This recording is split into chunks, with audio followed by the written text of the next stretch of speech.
നമസ്കാരം. Win media ന്യൂസിലേക്ക് സ്വാഗതം.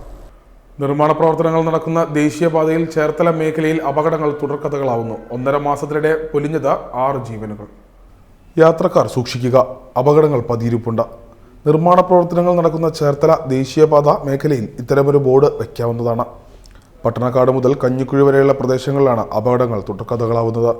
1.5 മാസത്തിനിടെ പ്രദേശത്തുണ്ടായ 4 അപകടങ്ങളിലായി 6 പേരാണ് മരണപ്പെട്ടത്. വ്യാഴാഴ്ച ചേർത്തല റെയിൽവേ സ്റ്റേഷന് സമീപം മിനി ബസും കാറും കൂട്ടിയിടിച്ച കോടന്തുരുത്ത് സ്വദേശിനി അംബിക മരിച്ച സംഭവമാണ് ഒടുവിലെത്തിയത്. നിർമ്മാണ പ്രവർത്തനങ്ങൾ നടക്കുന്ന മേഖലയിൽ ആവശ്യത്തിന് സുരക്ഷാ മുന്നറിയിപ്പുകൾ ഇല്ലാത്തതും വെളിച്ചമില്ലാത്തതും അമിതവേഗവുമാണ് അപകടങ്ങൾക്ക് കാരണമാകുന്നത്. നിർമ്മാണ കരാർ കമ്പനി അധികൃതരാണ് താൽക്കാലികമായ ഗതാഗത നിയന്ത്രണം സംവിധാനം ചെയ്യുന്നത്. പല സ്ഥലങ്ങളിലും ഗതാഗതം നിയന്ത്രിക്കുന്നതിന് താൽക്കാലികമായി ഏർപ്പെടുത്തിയ സംവിധാനങ്ങൾ വാഹനയാത്രക്കാരിൽ ആശയക്കുഴപ്പം ഉണ്ടാക്കുന്നു.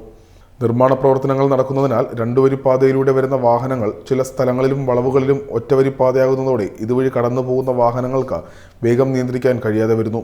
നിർമ്മാണത്തിന്റെ ഭാഗമായി വഴിവിളക്കുകൾ നീക്കിയതോടെ വെളിച്ചക്കുറവും അപകടത്തിന് പ്രധാന കാരണമാകുന്നു. മതിയായ മുന്നറിയിപ്പ് ബോർഡുകളുടെ അഭാവവും അപകടത്തിന് കാരണമാകുന്നുണ്ടെന്നാണ് നാട്ടുകാരുടെ പരാതി. Win media, Cherthala.